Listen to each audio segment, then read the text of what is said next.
누가 지금 내 고개를 돌리나? 네. 그 정도로 제가 의도하지 않고 저절로 돌아갔다는 생각을 한 것이죠. 이렇게 좌선을 하는데 이렇게 하는데 고개가 그냥 고개가 이렇게 돌아가는 거예요. 눈 감고 좌선하는데 고개가 돌아가니까 제가 이제 누구야? 이렇게 쳐다볼 수밖에 없죠. 이상하다, 신기하네. 그리고 또 감고 있는데 고개가 또 돌아가더라고요. 그래서 스승한테 가서 또 여쭤봤습니다. 스님, 제 고개가 자꾸 돌아갑니다. 그때 스님께서 놔둬라 이러시더라고요. 그냥 관찰해라, 알아차려라. 그래서 네, 알겠습니다. 그랬더니 고개가 돌아가는 것을 놔두라고 하니까 놔뒀더니 한 바퀴 돌아가는 겁니다. 이렇게 놔두라고 하니까 계속 놔뒀더니 고개가 이제 막 돌아가기 시작하는데 예측할 수 없는, 마치 뭐 한때 유행했던 테크노 춤을 추듯이 고개를 막 흔들기 시작하는 겁니다. 안녕하세요, 하와이 대저택입니다. 우리는 하루에도 수없이 흔들립니다. 마음은 늘 무언가를 쫓고 또 무언가에 쫓기면서 잠시도 고요하게 머물지 못하죠. 여러분의 하루를 생각해 보시면 오늘 하루 중에 나한테 고요한 순간이 있었는가?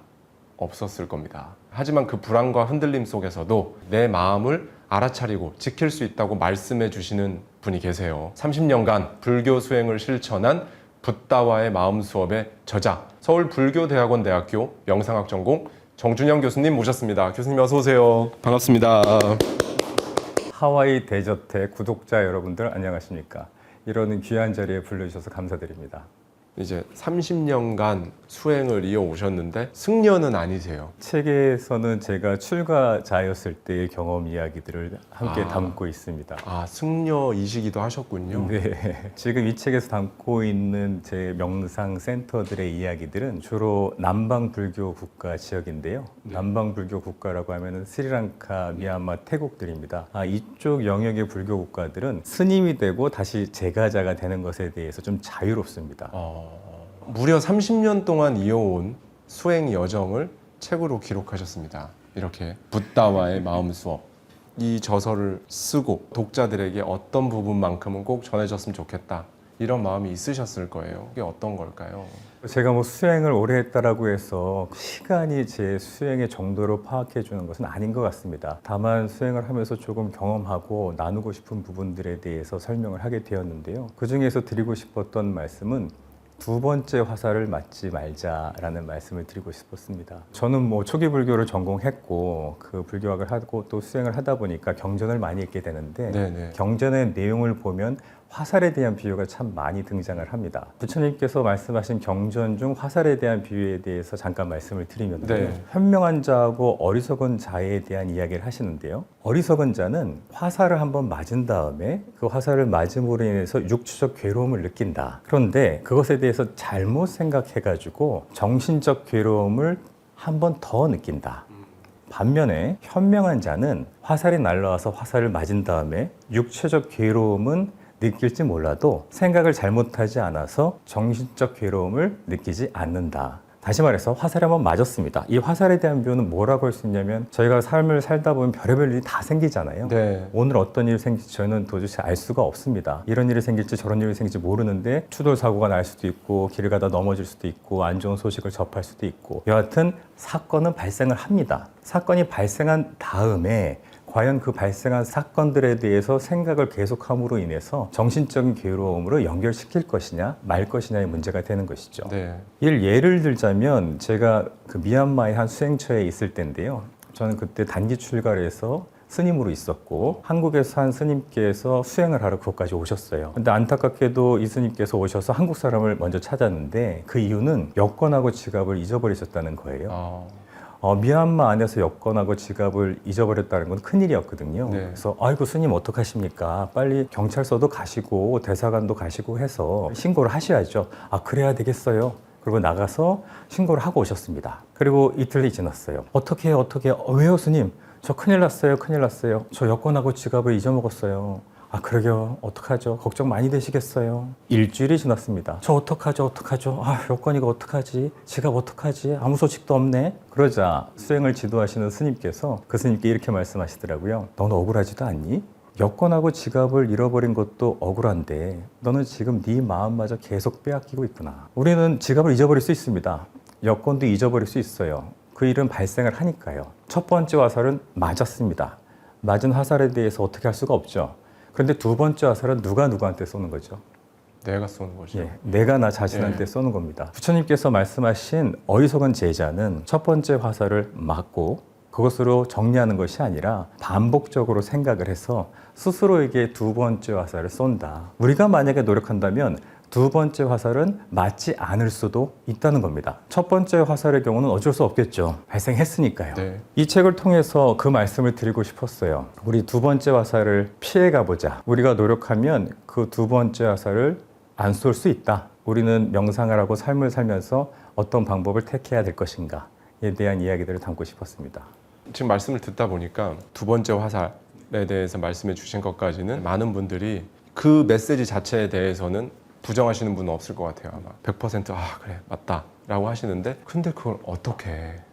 그게 마음대로 되는 것도 아니고 내가 생각을 안 하려고 하면 왜 사람이 생각을 안 하려고 하면 더 생각나잖아요. 맞습니다. 마치 코끼리는 생각하지 마, 배꼽은 생각하지 마라고 이야기하는 것처럼 우리가 무엇을 거부하려고 하면 거부할수록 그것에 대해서 더 떠오르게 되죠. 그러다 보니 제안하게 되는 것이 수용입니다. 판단하지 않고 받아들이자. 그리고 판단하지 않고 받아들이기 위해서 우리가 할 수 있는 것은 지금 현재 나타난 현상에 대해서 이해하고 인정하고 받아들이는 것이죠. 예를 말씀드리면은 이제 교보문고에 한번 갔는데 거기에서 화장실에 갔다가 벽에 좋은 글귀가 써 있더라고요. 어제 내린 비에 오늘 젖은 옷을 입고 다니지 말고 내일 내릴 비를 위해서 오늘 무거운 우산을 들고 다니지 말아라.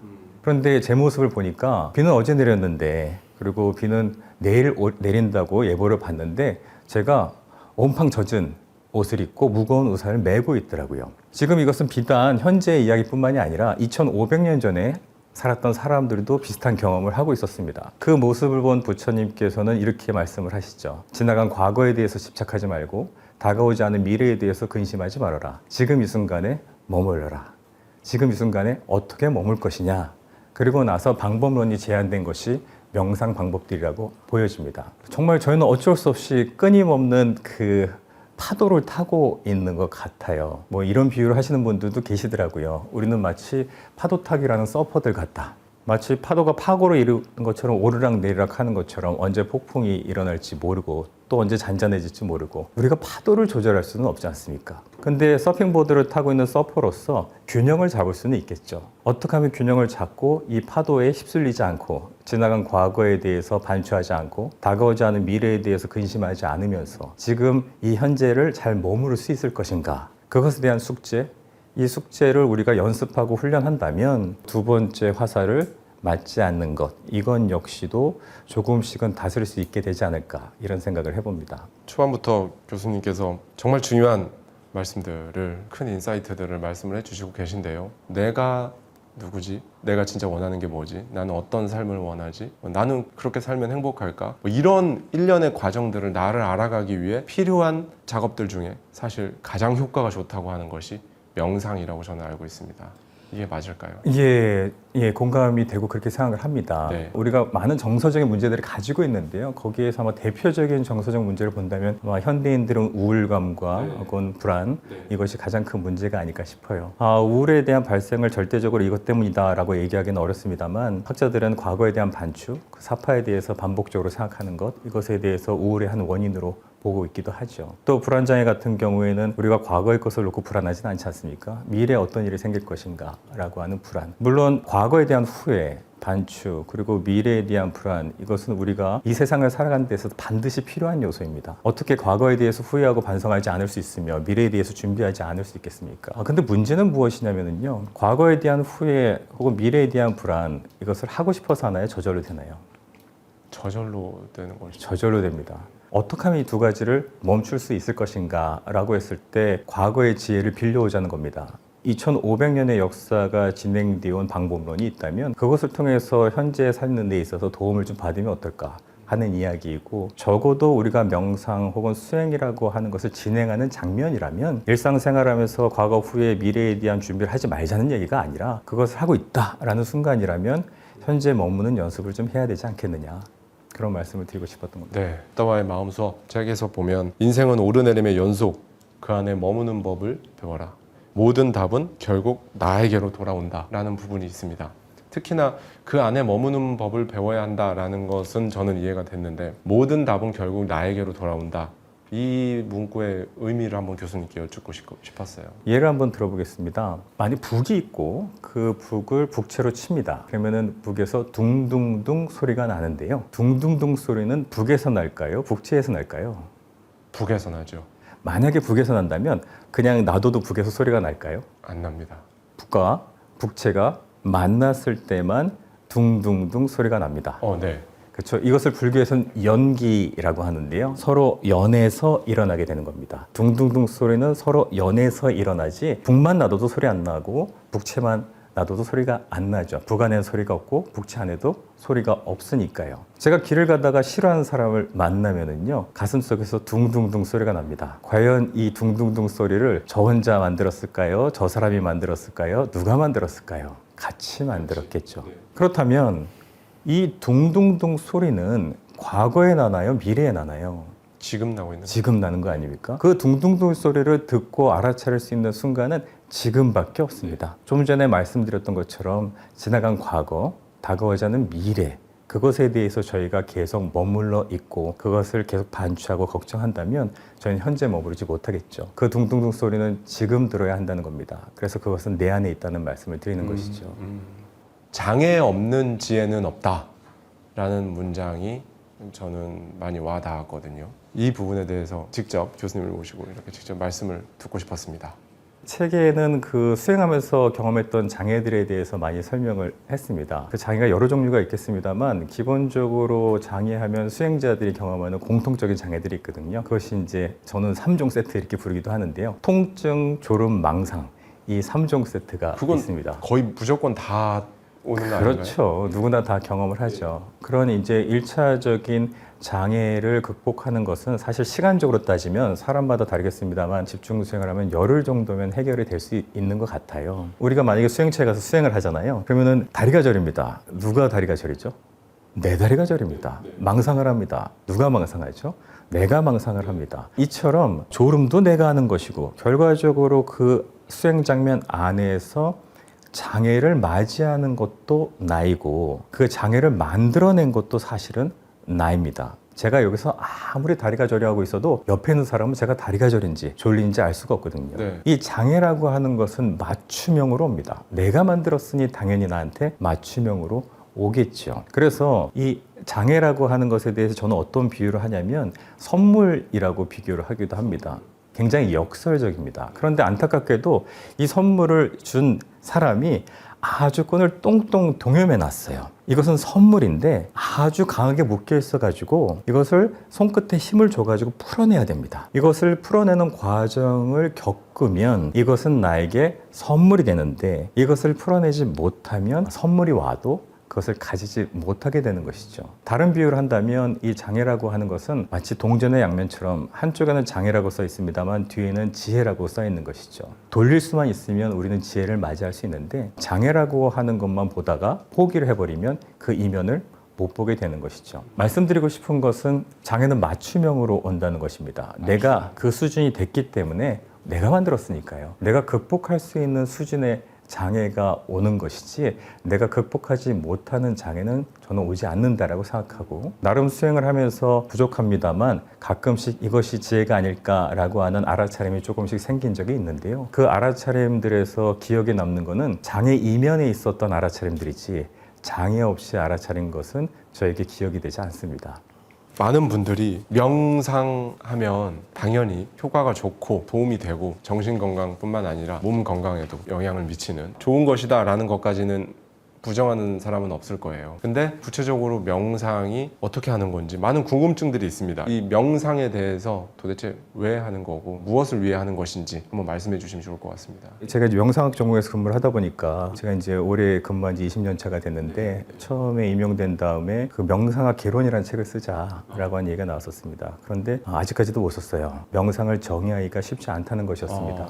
사랑이 무엇이냐라고 네. 한다면 사랑은 몇 번을 해야 되고 사랑은 누구랑 해야 되고 어떤 대상으로 해야 되고 라고 이야기를 하는 것처럼 명상이라고 하는 의미가 굉장히 폭넓게 사용되다 보니까 어떻게 특정 제한을 하기는 참 어려울 것 같습니다. 그럼에도 불구하고 붓다의 기준으로 했을 때 명상은 첫 번째 기반은 윤리입니다. 그래서 바르게 말하는 것, 바르게 말한다라고 하는 것은 거짓말하지 않고 다른 사람이 지지해주는 이야기를 해야 되는 것이죠. 그리고 욕하지 않고 칭찬되는 말을 하고 이간질하는 말 하지 않고 쓸모없는 말 하지 않고 등등에 대해서 바른 언어적 행위, 그리고 바른 삶, 바른 직업, 어떤 생각을 하면서 살아가느냐. 예를 들어 가지고 학교에서 근무하는 분은 학생들을 어떻게 가르칠 것이냐에 대해서 고민하면서 살 거고, 대표님 같은 경우에는 많은 정보를 다른 사람들에 어떻게 알릴 것인가 에 대한 고민을 하실 거고, 직업이라고 하는 것은 그 사람의 삶의 태도나 생각 전반을 다룹니다. 뿐만이 아니라 살아있는 것을 죽이지 않는다거나 사랑하는 사람과 신뢰를 지킨다거나 이것이 다 뿌리에 해당합니다. 이것에서 어느 정도 성장을 이루게 됐을 때에는 우리가 잘 알고 있는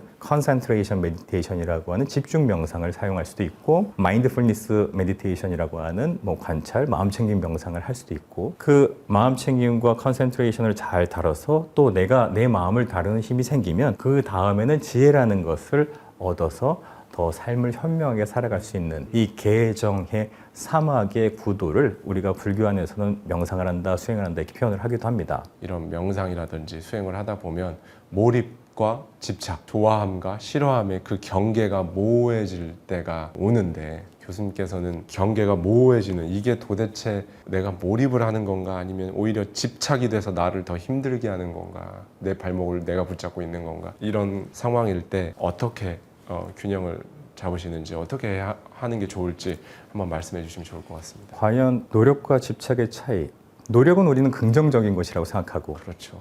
집착은 부정적인 것으로 생각하잖아요. 제가 열심히 나름 정진을 하고 있을 때 그것이 참 스스로가 알게 되었습니다. 나는 지금 뭘 하고 있는 것이지? 노력하고 있는 것인가? 집착하고 있는 것인가? 스승께 가서 여쭤보면 스승께서는 수행을 하기 위해서 진행하는 것은 노력이다 라고 말씀을 해주셨습니다만, 그것이 저한테는 답이 되지는 않았어요. 왜냐하면 제 마음은 제가 제일 잘 알잖아요. 저는 빨리 좋은 경험을 하고 소위 레벨업을 하기 위해서 엄청난 집착을 하고 있다라고 스스로 알고 있었기 때문이죠. 그러다 보니 이 문제를 해결하는 데 있어서 고민을 좀 하던 터에 우선 경전이 저한테는 도움이 되었습니다. 경전에서 찾은 문구는 가래로 가래를 제거한다, 다시 말해서 목마름으로 목마름을 제거한다라는 문구였는데요. 집착 있는 것이 정상이다. 그런데 그 집착을 더 키우는 데 쓰는 것이 아니라 그 집착을 가지고 더 근원적인 집착을 제거하는 데 사용해라. 마치 도구로 독을 친다라는 이야기처럼요. 약이 있습니다. 좋은 의사가 환자에게 약을 주는데요. 그 약은 아플 때 먹으면 약이 되지만 아프지 않을 때 먹으면 독이 될 수도 있겠죠. 우리가 그 집착을 어떻게 잘 활용하느냐에 따라서 그것은 약이 될 수도 있고 독이 될 수도 있는데, 저는 그것이 집착이라고 할지라도 더 큰 집착을 제거하기 위해서 하는 것이라면 그것은 집착해야 된다 라는 결론을 나름 내리게 되었습니다. 제 경험을 하나 말씀을 드리면, 네, 좋습니다. 이런 경구에 대한 부분도 큰 도움이 되었습니다만 제 주변의 사람들이 저한테는 큰 도움이 되었습니다. 제가 이제 수행처에서 수행을 하는데 좌선을 하고 있는데 고개가 돌아가더라고요. 그래서 신기하네. 그리고 고개가 돌아가서 이것을 제가 의도적으로 돌린 것이 아니기 때문에 눈을 뜨고 뒤를 쳐다봤습니다. 네. 누가 지금 내 고개를 돌리나? 네. 그 정도로 제가 의도하지 않고 저절로 돌아갔다는 생각을 한 것이죠. 이렇게 좌선을 하는데 이렇게 하는데 고개가 그냥 고개가 이렇게 돌아가는 거예요. 눈 감고 좌선하는데 고개가 돌아가니까 제가 이제 누구야? 이렇게 쳐다볼 수밖에 없죠. 네. 이상하다, 신기하네. 그리고 또 감고 있는데 고개가 또 돌아가더라고요. 그래서 스승한테 가서 또 여쭤봤습니다. 스님, 제 고개가 자꾸 돌아갑니다. 그랬더니 스님께서 놔둬라 이러시더라고요. 그냥 관찰해라, 알아차려라. 그래서 네, 알겠습니다. 그랬더니 고개가 돌아가는 것을 놔두라고 하니까 놔뒀더니 한 바퀴 돌아가는 겁니다. 이렇게 놔두라고 하니까 계속 놔뒀더니 고개가 이제 막 돌아가기 시작하는데, 예측할 수 없는, 마치 한때 유행했던 테크노 춤을 추듯이 고개를 막 흔들기 시작하는 겁니다. 그때 어떤 생각이 들었냐면요, 재밌었어요. 왜냐하면 앉아가지고 지루했거든요. 통증도 별로 없고 이것도 없고 저것도 없고 난 앉아서 뭐하나 싶었는데 몸이 자기가 움직여주니까 재밌는 거예요. 네. 이거 재밌네. 이거 신기하다. 어떻게 지금 막 이렇게 움직이지? 막 이렇게 경험을 하고 있었는데, 그 다음부터 어떤 생각이 들었느냐? 빨리 가서 앉아보고 싶다. 또 어떻게 되나? 앉으니까 또 움직여요. 그 다음에 또 1시간 지나가지고 자선하려고 앉았더니 또 움직여요. 재밌지 않습니까? 네. 당분간 저는 빨리 앉아서 하는 명상을 하고 싶었어요. 근데 문제는 있었습니다. 저희가 앉았던 그 수행홀이 어떤 분위기였느냐, 둥글게 앉아 있었던 분위기였어요. 우리 뭐 마치 그 MT 가면은 학생들 둥글게 네. 앉아고 하신 것처럼 그렇게 앉아서 수행을 하고 있었는데, 안타깝게도 제 앞에 앉았던 친구가 반개, 즉 다시 말해서 눈을 감는 것도 아니고 뜬 것도 아니고 반만 감고 하는 수행을 하고 있었습니다. 그러니 그 친구는 제가 신경이 쓰일까요, 안 쓰일까요? 쓰이겠죠. 신경이 쓰입니다. 아무래도 이렇게 있으니까 앞에서 막 흔들어 대니까 네. 방해가 많이 됐을 거예요. 그렇게 하루 이틀이 지나니까 어느 날 수행원에 와서 수행을 하려고 하는데 그 친구가 자세를 벽쪽으로 돌려 앉았더라고요. 이제 면벽을 한 것이죠. 그 친구가 면벽을 하니까 참 다행스럽게도 다른 친구들 모두 함께 수행을 하는 도반들 역시 다 면벽을 해줬습니다. 저 역시도 면벽을 했죠. 면벽을 하고 나니까 마음이 편안해지는 거예요. 혹시 내가 누군가에게 방해가 되진 않을까라는 생각을 했는데, 같이 수행하는 친구들이 말하지 않아도 면벽을 하면서 수행을 해주는 겁니다. 저는 제가 움직이고 싶어서 움직인 게 아니었거든요. 지가 움직이는 걸 어떻게 하겠습니까? 네. 저는 그것이 말하지 않고 하는 배려라고 생각을 합니다. 그렇게 해줬기 때문에 전 참 고마웠고, 덕분에 마음껏 흔들 수 있었습니다. 마음껏 흔들다 보니 보름이 지났네요. 보름 내내 춤을 춘 겁니다. 제가 이 거의 보름에 가까운 시간 동안 몸을 그렇게 흔들어 댔는데요. 어느 누구도 저에게 와서 흔들지 마, 너 지금 방해돼. 심지어 지도자도 저에게 있는 그대로 경험해, 알아차려 라고 말씀을 하셨지, 너 그거 다른 사람한테 방해된다 라고 이야기한 사람이 단 한 명도 없었습니다. 저는 충분히 그 경험을 할 수 있었고, 경험하는 것에 대한 멈춤과 소멸도 볼 수 있었습니다. 그런 배려가 있었기 때문에 수행차 안에서 저는 충분히 경험할 수 있었고, 만약에 제가 수행차가 아니라 어디 산속에 들어가서 그런 행위를 하게 됐다면 저는 지금 어쩌면 어느 유명한 곳에 박수가 되어 있을지도 모르겠습니다. 하지만 다행히 지도자가 있고 그것에 대해서 보호를 받을 수 있는 곳에서 경험을 한 것이기 때문에 저는 그 이유도 나중에 알게 되었고, 동일한 현상은 다시 나타나지 않습니다. 그러한 경험들에 대해서 충분히 주변에서 지지해 주는 것, 이것이 노력과 집착에 대한 다양한 현상들을 극복할 수 있는데 제게는 큰 도움이 되었죠.